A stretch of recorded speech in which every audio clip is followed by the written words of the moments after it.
Robin Lundberg Show coming at you a little live early live. Coming at you live early is what I was trying to say. I'm a professional talker. I should be able to put words together better than that. So please accept my apologies. I'm still in the experimental phase of this show. So like I told you guys and some of my fans, I would be moving the times around due to events, due to my schedule, Monday through Thursday, live here on the YouTube, on the X, go and give it to you, and the Facebook machine. You can also catch the show later after the fact. But I put out a little poll earlier asking if people wanted me to go live early, considering the Saquon Barkley to the Eagles news. That just broke not too long ago. You see that Saquon is headed to Philly. And I haven't led this show with NFL yet. I'm known for the NBA. The NBA and the basketball-led episodes have done better. For sure, the full-length episodes. The issue is I've been looking for what niche to lean into a little bit, but the rap stuff is hitting on the shorts. The wrestling stuff is hitting on the shorts, and of course, the basketball stuff is hitting on the shorts. And I have a question to ask you about LeBron and Jordan later. But this Saquon Barkley topic really resonated with me. It really resonated with me because it delves into something about fandom that I find intriguing. Al's Mets Jets fan says Saquon goes from one of your teams to another. Makes no difference to you, I guess. I like that he's here. I like that he's here because he gets it. He understands why this topic is intriguing to me. I've been yelled at in the past for being a bit of an Eagles and a Giants fan. Yes, that is the case. I'm a little bit of an Eagles and a Giants fan. I know you're not supposed to be that. I know that is taboo. That is a big no-no in sports fandom. But I used to have this fight with Don LaGreca back in the day on 1050 ESPN, which then became 98.7 ESPN, about what exactly the rules of fandom are. And that's why I think this Saquon news is so interesting. If you've seen it, he's going to Philadelphia. The mock-ups have been done. And I don't think this would have bothered Giants fans at all had it been any other team. Had it been any other team but the Philadelphia Eagles. The Philadelphia Eagles, a little bit of a different story. They feel a little different about it, being that it's the Eagles. Just down the turnpike there. And you can see it. It probably hurts. Big Bird flipped the Big Blue. That's what we got going on here. Big Bird flipped the Big Blue. And I've seen some Giants fans say that all this is proof that they never should have taken Saquon second overall in the draft. And this is just the chickens coming home to roost, if you will. And perhaps that is true. Look, I've never been the biggest Saquon guy. Saquon, to me, is kind of like Adam Dunn, the hitter. It's either a home run or a strikeout. He's not getting on base in between. He's not hitting too many doubles. He's not getting on to first and then stealing second. And my problem with Saquon is he hasn't caught the ball enough. If he could catch the ball and be a better receiver, he could use his ability to beat people to his advantage more. And instead, he gets stopped at the line of scrimmage a whole lot. There ain't too many plays where Saquon is picking up a few yards. 4, 5, 6 yards consistently. I feel like it's either 0, -1, or 40, right? And that's been the pattern with Saquon. With that said, the Eagles are a team that is smart. They know what they're doing, and they get him on relatively, I'm sure, a team-friendly deal. They're not making a deal for a running back if it's not a team-friendly deal. From what I see, it's like $26 million, basically a 2-year deal. It seems to be the case. The way I'm looking at it, what amounts to a 2-year deal for Saquon Barkley. And look, Giants fans can be mad about it all they want, but here's where I'll defend Saquon. He gave them all the time to negotiate. They went through the franchise tag situation last year. He has no loyalty other than to the best situation for him. The NFL is a cold business, boy. It is a cold business. They will chew you up and spit you out.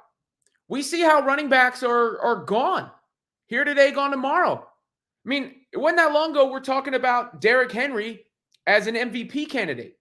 Now we're talking about Derrick Henry and how much longer does he have in the league? Remember, Zeke Elliott used to eat.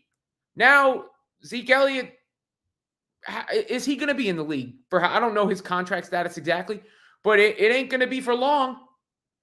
And that's the nature of the biz. So I cannot blame Saquon one bit for taking the deal. Kevin Zwicker, I'm a Jets fan, but I'd imagine Barkley leaving for the Eagles felt like when Revis went to the Pats, and that was not a nice feeling. Yeah, that's got to be a pretty good comparison. Look, I mean, that's the only team. I mean, the Cowboys, obviously, and maybe to a lesser degree, the Commanders, but probably not the Commanders so much because they're sort of middling. The Cowboys and the Eagles are the only two teams where I think Giants fans would have reacted like this. And they are certainly reacting. And I get it. We got 24 here saying Giants did him dirty. We deserve this. And that's what I said before. I mean, as long as they were negotiating for, he was put on a franchise tag and all that. The Giants had their chances if they wanted to keep Saquon. And they decided to go the route that they decided to go, which is okay. And then he decided to go down Route 95. Just a little bit. Just a short commute. I mean, you could commute from MetLife Stadium to Link if you really wanted to. It's a heck of a commute, but it's doable. In a previous day and age, something like that wasn't that uncommon. Now in the work from home days, a little different, which is why I can just fire up this machine and go live with you right now.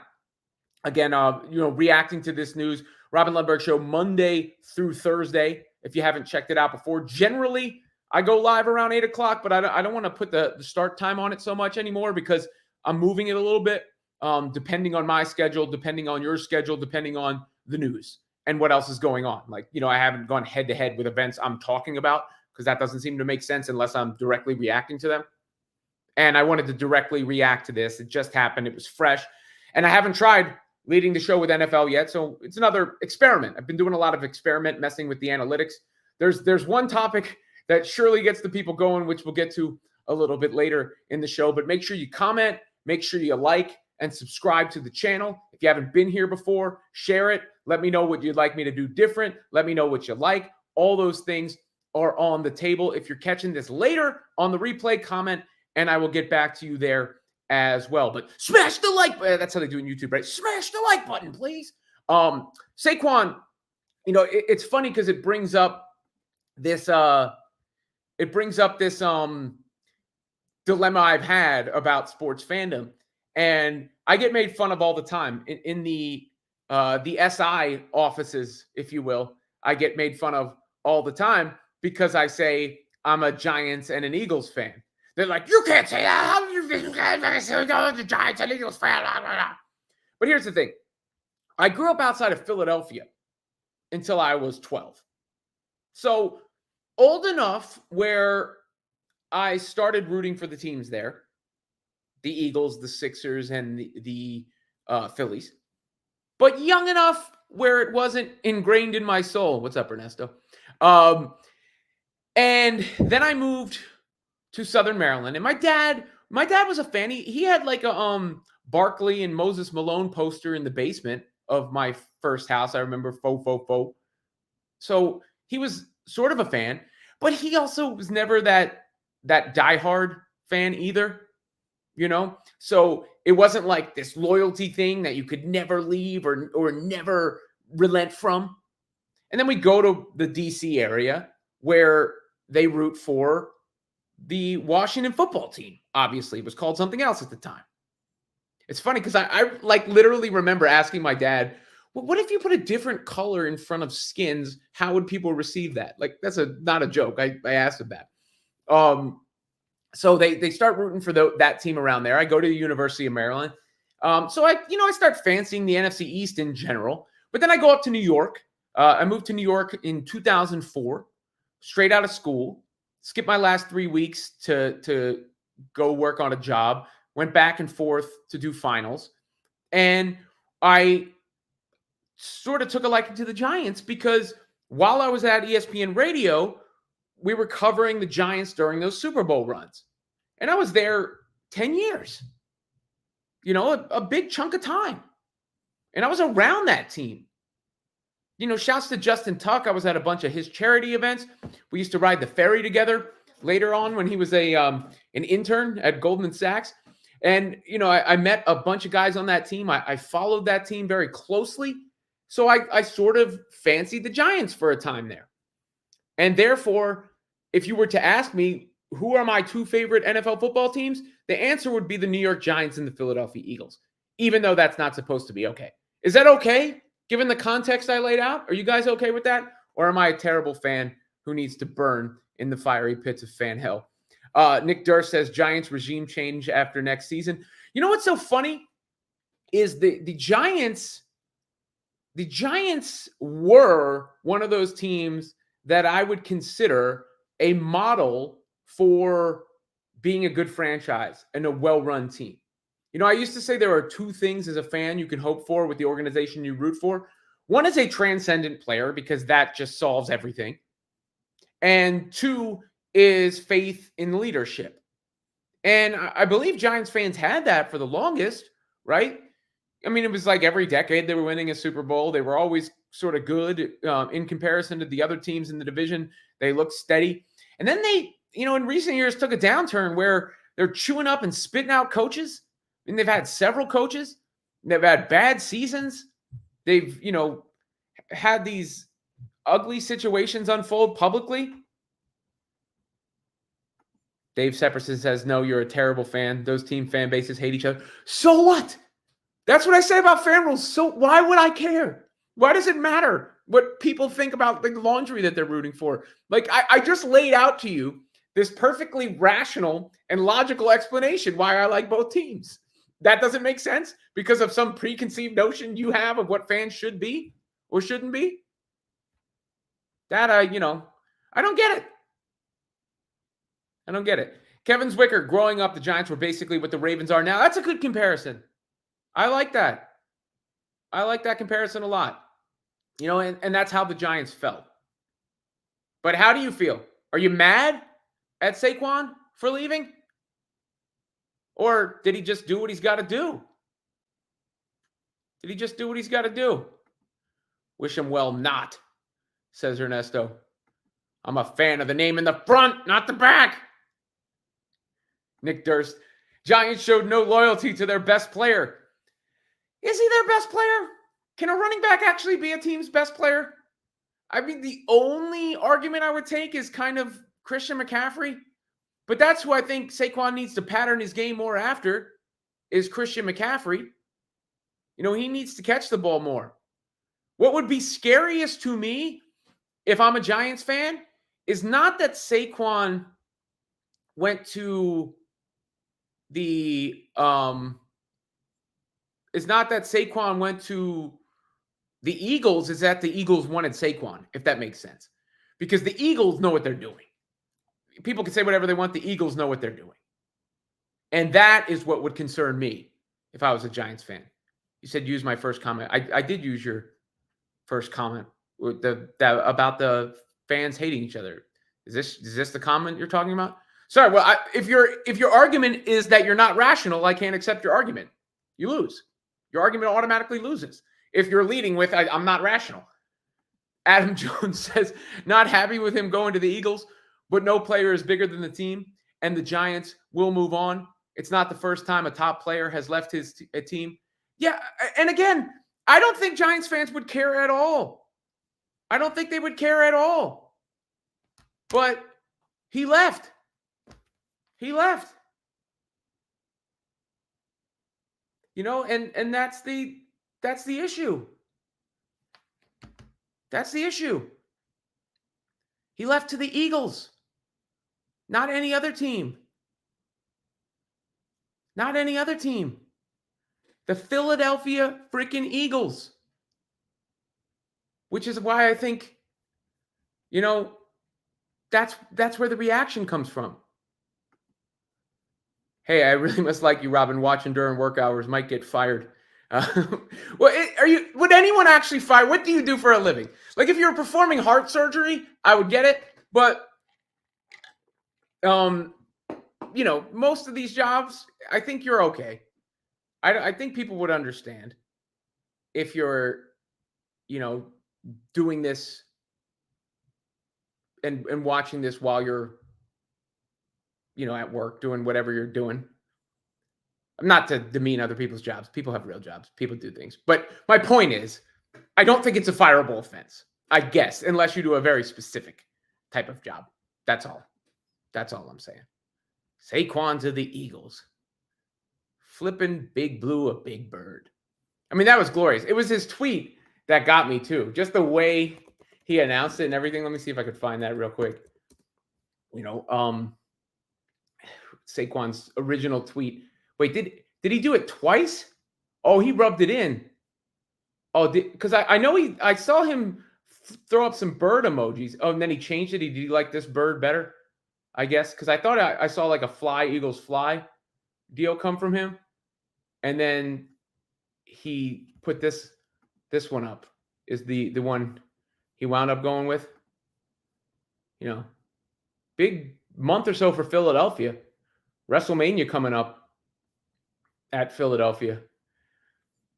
In Philadelphia. I will be there at the link both nights with my son Raj. Ernesto, I know that's not true. It's EP37, huge Super Bowl fan. Literally any other team I could have been okay. But I also, Super Bowl fan. Huge Saquon Barkley fan.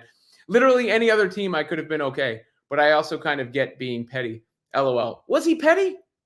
I mean, I don't know if he was petty. Who knows what he probably took the best offer that he thought was best for him.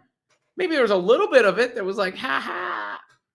But I don't think, it was pettiness that made this decision for Saquon. I don't think that was the lead of it. Danny Adams, most people don't root for division rivals. It's not typical for sure, LOL. Yeah, I mean, this is the throwback to what I was just saying about me liking both the Giants and the Eagles. What do you want from me? I'm sorry. It is what it is. You guys can continue to react to that. That is the topic that got us here. It's just a fascinating discussion for me because I think going back to the comment that said fans aren't rational, any rational fan would say, hey, Giants and he negotiated for a while. It didn't work out. This is what happens. Any rational fan. But obviously fans aren't rational, and hating the Eagles for a Giant who's sort of been the quintessential Giant post Eli Manning, right? Since Eli Manning, Saquon Barkley is the quintessential Giant. To go to another team, it's got to sting. It's got to sting a little bit. It's got to sting a little bit.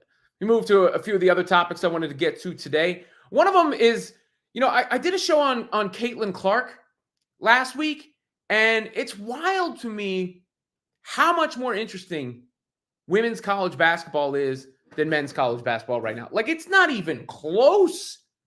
It's not even a contest. It's not even a discussion. And this is partially based off with what happened with South Carolina and LSU yesterday. That little, what do we want to call it? A skirmish, if you will. That's what I guess you could call it, a skirmish that led to some ejections. I think dude's brother may have gotten in actual trouble for what took place there. I don't know. To me, that was a bunch of nothing. It was a bunch of nothing. I mean, there was like some hair pulling going on and a shove that took place. I mean, this is a pretty good image right there. It's not good. It's not something you want to condone or say, more of this, please. But if it were the guys, I don't know if anyone would be having much of a reaction. And to me, it just proved how much more juice there is on the women's side of things than the men. Because let's separate Caitlin Clark for a second.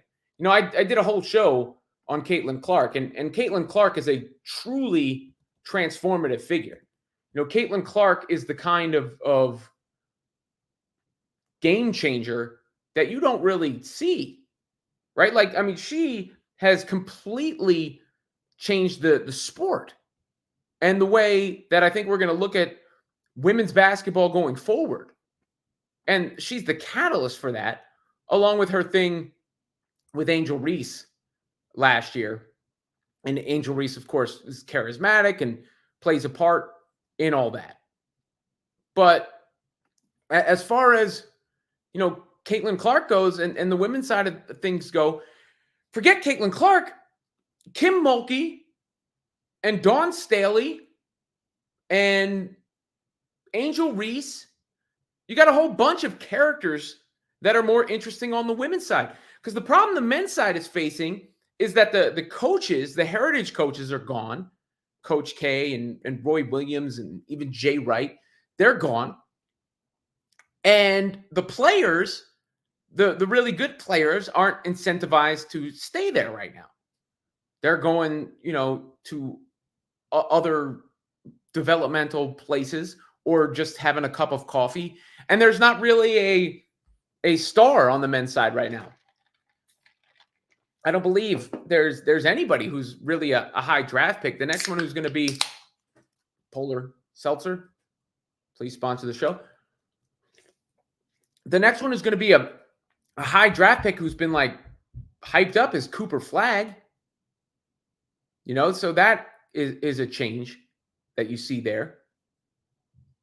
And that's, what we're dealing with. And it's backed up by the numbers. It's not just conjecture at this point. Fox's broadcasts on the men's side of things on the women's side of things, outrated the men's side of things this year, which is just nuts when you think about it. That is just nuts. So that's what you got going on right there. There was the other thing from last night, which was the John Cena deal. This was wild to me because it does show how broken and fractured our society and brains are nowadays, where I saw this and I was like, oh, a comedy bit. This is funny. John Cena went across the stage naked. Ha, ha, ha. And I think John Cena has done very well for himself in Hollywood because of his comedic talents and comedic abilities. The guy is he's got timing and he's got no shame. That's a good combination when it comes to comedy. But when I woke up this morning, I see that people are talking about John Cena doing a humiliation ritual to join the Illuminati. Really? And it wasn't like one or two comments. It was like over and over again. That's what people really thought? I mean, I know Cat Williams said thing on a podcast, and I get it. I'm sure there have been times where certain actors have been pressured to dress in a dress or what have you. But it's scary sometimes that everything is a conspiracy right away. Because I got news for you. If that was a humiliation ritual, it wasn't that humiliating.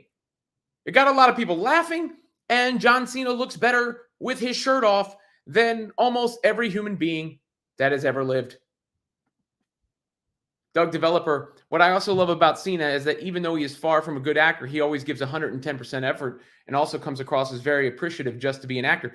I don't know if he's far from a good actor. I think, like I said, I think he's a very good comedic actor. I think John Cena has excellent comedy chops. He's hilarious in that Peacemaker show. And sometimes you just got to find your niche in your lane. What was the other? He dated somebody in one of these big movies. Was it the same one that LeBron was in with Amy Schumer? I think it might have been. But John Cena's timing is really good. It's really good. I don't know what you're laughing at. Maybe it was what I was saying about the Illuminati. The Illuminati's been, they've been at it for a minute now. And look, I'm not saying there's not shady stuff that's going on in Hollywood, but if that's the first thing that jumped to your brain, I mean, it was clearly a pre-planned bit between Cena and Kimmel. They referenced one, the streaker that had come across on the Oscars, and two, what's the other part of it? The costume designer bit, showing how important costumes are. I think the COVID lockdown had lasting effects on people, and a lot of people came out of it dumber and I completely agree. People got in lockdown and they just spent the entire time on their screens. And then every day there was some mini controversy about something, some stupid argument about something. And that was the issue. That was the issue. And it's just come over to now where people can't get out of it. Like everything, it's wild to me. Like that many people think that was the case, that this was some sort of satanic ritual. As a female sports fan, I agree. What does he have to be embarrassed about? I mean, like, yeah. If I looked like John Cena, you'd have to like pay me to put a shirt on. No, you can't walk around, with a shirt off all the time. But he's a pro wrestler. He looked like he was in shape for WrestleMania. That's the main thing. He knew you could see him. He wasn't invisible up there. COVID did indeed break people's brains. There's no question. There's no question. Doug Developer. Hi, Robin. As a huge film fanatic, I love your thoughts on movies. What's your favorite non-superhero film of 2023? Ooh, I gotta think about what I saw. Does Godzilla? I really like the Godzilla movie. Godzilla -1 was really good. I enjoyed that quite a bit, and I'm glad it won for effects because it was it looked as good as a bunch of these other movies that have had so much money spent on them. Iron Claw was awesome too. I loved Iron Claw as a wrestling fan. Even if I wasn't a wrestling fan, I really, really liked Iron Claw. So I would probably say those two off the top of my head. But I'm not like a film buff. I haven't seen all the movies yet. So I'd have to go back and see them. I've also have to remember all the movies that I did see. But as of right now, those would be my answers. Those would be my answers. Got a lot of concurrent viewers today, so maybe this experiment going live, reacting to the news was a good idea. Make sure you like and subscribe to the channel. Make sure you shoot your comments in. I will read the comments both now and a little bit later as the show goes along. And of course, anybody who comments after the fact, I will try to get back to your comments there as well. Yeah, Godzilla -1 was great. You know what? You know how I know Godzilla -1 was really good? I brought a bunch of kids with me to see Godzilla -1. And it's dubbed over and, it's Japanese. They speak Japanese in that movie. So for the people to have the reaction that they did, or the kids to be able to stick through that movie, was something else. That was something else. That's wild. Another thing I saw today that I thought was pretty cool. This is just a note, because I basically would say I mostly cover hoops, rap, and wrestling on this channel. But obviously I'm an NFL fan too, and so led with the NFL today. And pop culture stuff and comic book stuff is big for me too. But I did a reel on Beyonce on Facebook a while back that got a bunch of views. And this country Beyonce album, Texas Hold'em, my daughter Ronnie likes to, she likes that song. She asked me to play that song a lot. And I just thought that this was cool because this is such a, legitimately great tune. Jolene, Jolene, that and 9 to 5 are probably the Dolly Parton songs that I can tell you right off the top. And I have a feeling Beyonce is absolutely going to crush that. Absolutely going to crush the remake of Jolene. And the last topic I had on the rundown before I had a couple of questions to ask you guys was this, should Brock come back to WWE? Brock Lesnar is quasi-involved in this Vince McMahon issue. And I saw what Jim Ross said last night, or whenever he said it, about Brock Lesnar, or not about Brock Lesnar, about Vince McMahon and what he created, and you can't take it away. And that's my general thoughts on this. Like, you can be against Vince McMahon and what he stands for. You can want him to get his comeuppance for whatever he did once we know exactly what he did. You can want him to never be associated with the company again. I think all those are very fair, right? But what I think is a little wild and is another symptom of broken brains is to just act like he didn't exist. Because there would be no WWE if Vince McMahon didn't exist. I was watching the Razor Ramon thing on A&E last night. Shouts to Rosenberg, who's been on this show. He was on the panel there.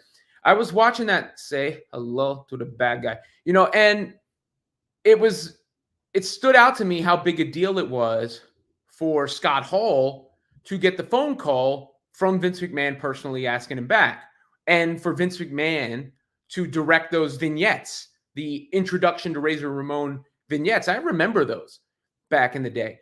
And that just goes to show you, this guy is the architect of this thing we love. So you can't act like he never existed, or else it doesn't exist. And Stone Cold Steve Austin, his foil was Vince McMahon, Mr. McMahon, who became the boss. I remember Vince McMahon as the play-by-play announcer. And, as much as Vince is caught up, Brock is sort of mentioned in this lawsuit. We don't know. We know what the allusions of what is written about Brock Lesnar in there say, but we don't know exactly what Brock Lesnar is guilty of, or if he committed any crimes or anything to that effect, or what exactly he did. It's guilt by association, and of course, it does not look good. But Brock Lesnar is also one of those guys who moves the needle every time he appears. And are we going to pretend that The Undertaker never lost at WrestleMania? Because I remember Brock Lesnar beating him. And, I think a lot of people would be lying if they said they didn't want to see Brock and Gunther at WrestleMania this year. Now, what I just threw up, all this rumor and speculation is just because Brock Lesnar appeared on a roster page. I don't know if he was ever removed. And I doubt WWE and TKO are going to bring him back so soon after all this, especially after, the whole thing with Slim Jim possibly pulling out as a sponsor. So I don't know what's going to happen in that case, when that will happen, if he'll ever return. But I do believe, one, it's fair to make sure all the information is out and all of it is looked into before casting judgment on anyone and everyone who's even mentioned. Obviously, they got Vince out the paint. And then two, if Brock never comes back, and of course Vince is never coming back, you can't just say they didn't exist.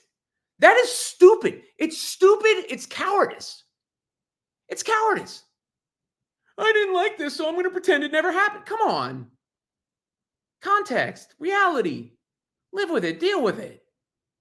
Doesn't mean you can't hate it. Doesn't mean you can't ask for consequences. Doesn't mean you can't say I never want to see them again. But you can't pretend it didn't happen. Unless there has been an investigation and Brock has been completely cleared of any wrongdoing, then he should not come back. Yeah, that's the thing. Essentially, if you haven't read it, it's basically the implication is that Vince McMahon was using this woman as part of negotiations with Brock Lesnar because it says a former UFC fighter or whatever the case. There's enough context there to assume it's Brock Lesnar. And then that's what's in there. But we don't know Brock's end. And we don't know exactly what actually happened. It's just essentially those words in the document, from my understanding. And I've learned over the years, trust me, I've learned over the years in sports, covering as many sports legal stories as I have, that you can't render final judgment on these stories until all the facts come out. Remember that punter who just got re-signed? That's another, everybody destroyed that kid. And then now he's signed back in the league. And I'm not saying that this is the case here. I'm just using that as an example. When things are complex and there's legal matters involved and we don't have all the facts, I don't just fire and brimstone unless I know for sure. Like I've said about Vince in the past, knowing what we know about Vince, I'm sure he was up to some shady business. But did he do exactly what's alleged in that lawsuit? I don't know. Or all of it? I don't know. Michael Martin, if cleared from culpability, I got to believe he will and should return. Well, if Brock is cleared, he'll be back, yeah. If they have a way to show that he's cleared, you're going to hear dun, dun, dun, dun, dun, dun, dun, dun, dun. I mean, he's just too popular. It feels like a big deal every time Brock Lesnar makes an appearance. Feels like a big deal. There's no question about that. All right, a couple questions I did want to ask you before I get out of here today. One, what do you guys think? Shave or not? You know, I had let the stubble look go for a bit and shave it back down to that. Now I've been letting it grow out a little bit. I'm getting a lot of compliments on it. But I just, I could shave it back down to the stubble. I'm going to keep something. But what do you guys think? Shave or not? I've been asking people. For the most part, I'm, getting good returns, and I kind of like it. Looks sort of distinguished. A little different look for this different era that I'm launching into right now. But if you've got an opinion on that, please let me know. There's enough of you guys watching right now. Somebody's got to have an opinion on my face. It's wild how many people are concurrently watching this show right now, which is cool. I've seen, shouts to you guys. Last week I had 3, I believe, I did 4 episodes last week. 3 of them are my top 5 episodes I've done since the launch of this show. And but one was the debut as a top 5 show. So of course that got extra attention, especially around the SI news at that time. But so really, aside from the debut, that's 3 of the top 4 shows from last week. Facial hair is fine. It's funny. She doesn't love it as much, but she's not going to tell me what I can or can't do. Team Beard. This was the lady fan, right? So I'm a rock with the lady fan here. If my wife told me I had to shave it, or she would, hate me for the rest of time, okay, maybe I would shave it, but she doesn't, think that she lets me do what I want with my face. Duck Developer. Hi, Robin. Fun fact. MJ never lost when he had home court advantage. LeBron lost twice. Once to the Magic, and of course in the finals against the Mavericks. It's funny this came up. This came up right at the right time, because I was thinking of launching this. Would you guys be down? The amount of engagement I got for the LeBron Jordan stuff, which you would think people are tired of, they're just not. I mean, some people may be tired of it, but in general, people are not tired of it. There are thousands of comments, thousands on multiple platforms, TikTok, Instagram. I think my show on LeBron here, the LeBron Jordan show I did on this show, on this playlist, on this podcast, has more comments than any show. I think it's number 2 in views. Most comments, most dislikes also too, by the way. People on YouTube aren't shy about putting their thumbs down. Please put your thumbs up also if you like the show. But I was wondering about if there would be interest in some sort of LeBron Jordan daily series. I'd have to figure out exactly what it looked like or how I presented it. But the comments never stop on that thing. Comments never stop. I mean, look, you could spin this different ways. Okay, LeBron, MJ never lost when he had a home court advantage. MJ never won when he didn't have Scottie Pippen, right? No one ever brings up when MJ lost. I mean, losing to the Celtics or losing to the bad boy Pistons or any of the times that Jordan lost. No one ever brings that up. It's only the times he won. He only had a 6-year career. They don't bring up when he came back and lost to the Magic either. And look, the loss in the finals to the Mavericks is a legitimate black mark on LeBron James's career.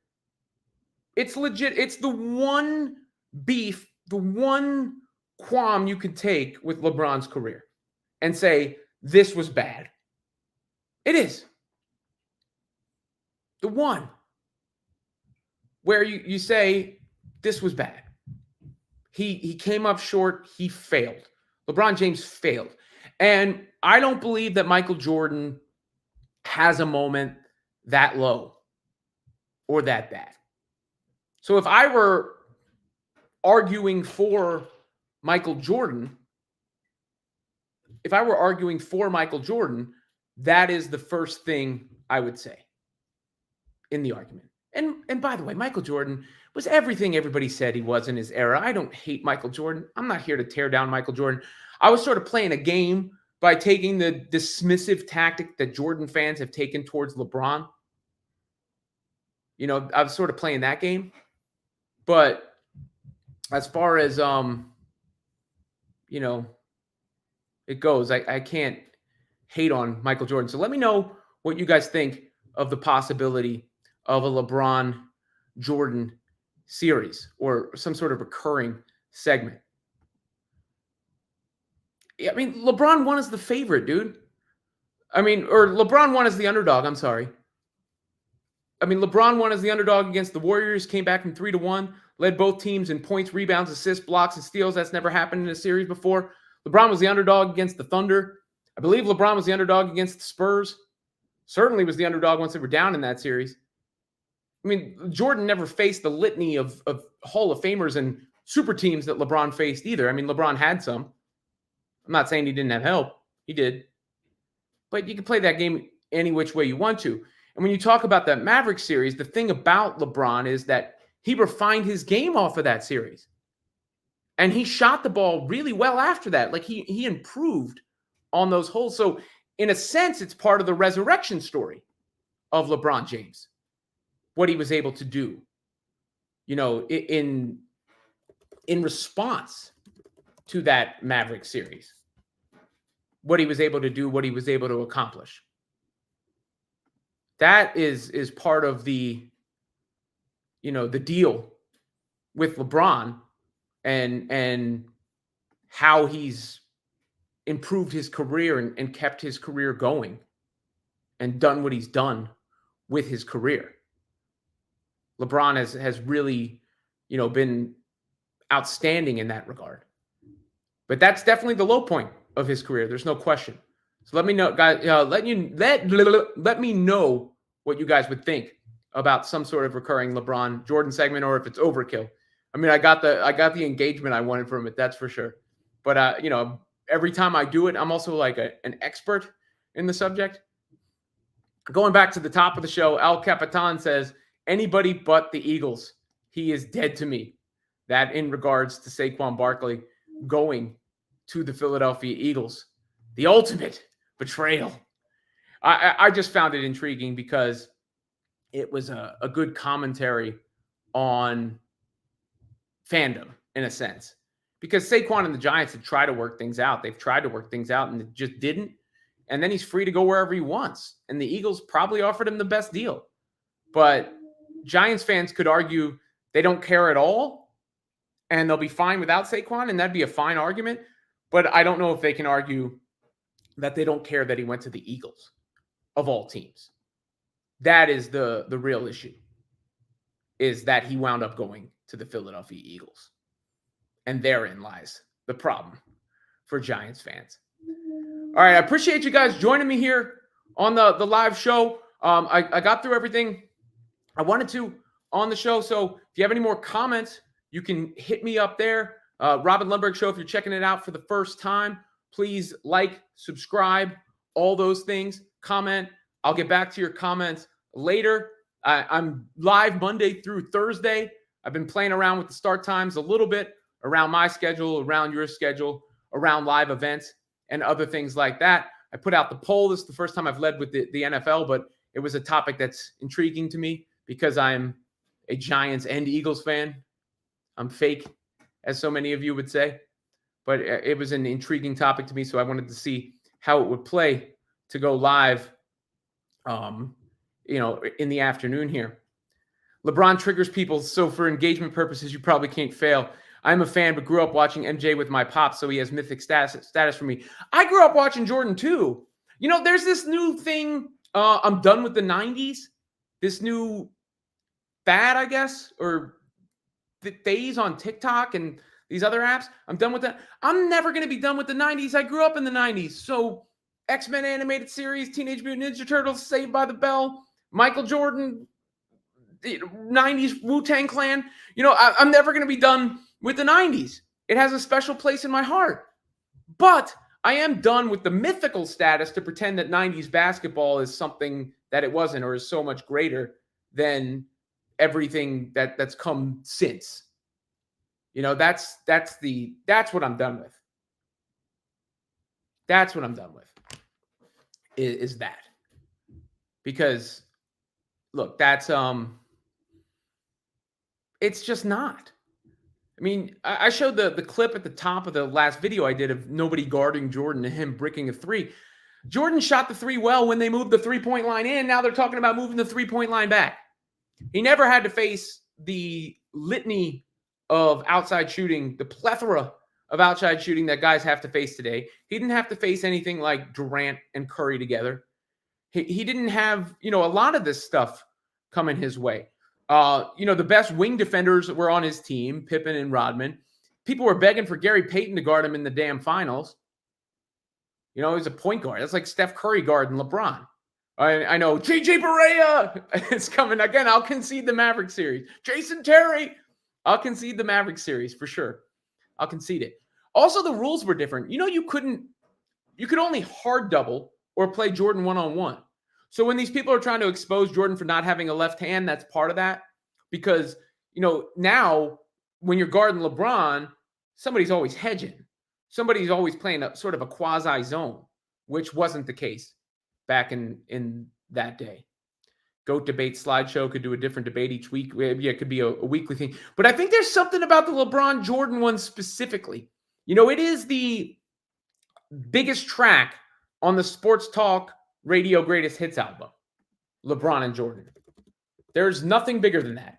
There's nothing. I've done a lot of Sports Talk Radio in my day on a lot of different outlets, right? Like I do shows for Mad Dog Radio on Sirius XM. I've done shows for ESPN Radio. I've done shows for CBS Sports Radio, WFAN, ESPN local and national. I could do Jordan versus LeBron here, Jordan versus LeBron on any outlet at any time, and it would always generate interaction. Guaranteed. I mean, it's that perfect, like, middle of the summer kind of deal because, you're struggling sometimes and there's not as many live sports going on at those times. And if you go back, here's where I'm thankful for Michael Jordan, the power of The Last Dance. The power of The Last Dance, where that was when there was no sports going on at all. There were no sports going on at all. And people wanted to talk about that. So I'm thankful. I'll forever be thankful for Michael Jordan for generating that content in that day and age, that time. COVID, when people's brains were broken. And ever since, they thought that something like that comedy bit John Cena did at the Oscars was a satanic ritual. Or is it satanic? Is the Illuminati automatically satanic? I don't know exactly how that works. I've never been asked to join the Illuminati. I don't know how I would react if I was asked. I just remember, I just know like everybody who's successful has to have some sort of Illuminati connection. And because Cat Williams said something about a humiliation ritual or whatever, everybody's, making it seem like the John Cena thing was anything other than what it was, which was a comedy bit. I mean, this is the look I'm giving people who say that was a satanic ritual. Come on, guys. Really? Fix your brains, please. We got to be healthier than that. We got to be healthier than that. All right. Appreciate all the interaction today, guys. I will be back tomorrow on this here channel, since it is my channel. Make sure you like, subscribe, comment. I'll get back to the comments later. I know some of you guys, some of my normal fans may not have been able to catch, though I saw a lot of you guys in the chat. Some of you may not have been able to catch it live because I was on at a different time. But again, I'm going to be playing with the start times around my schedule, your schedule, and current events.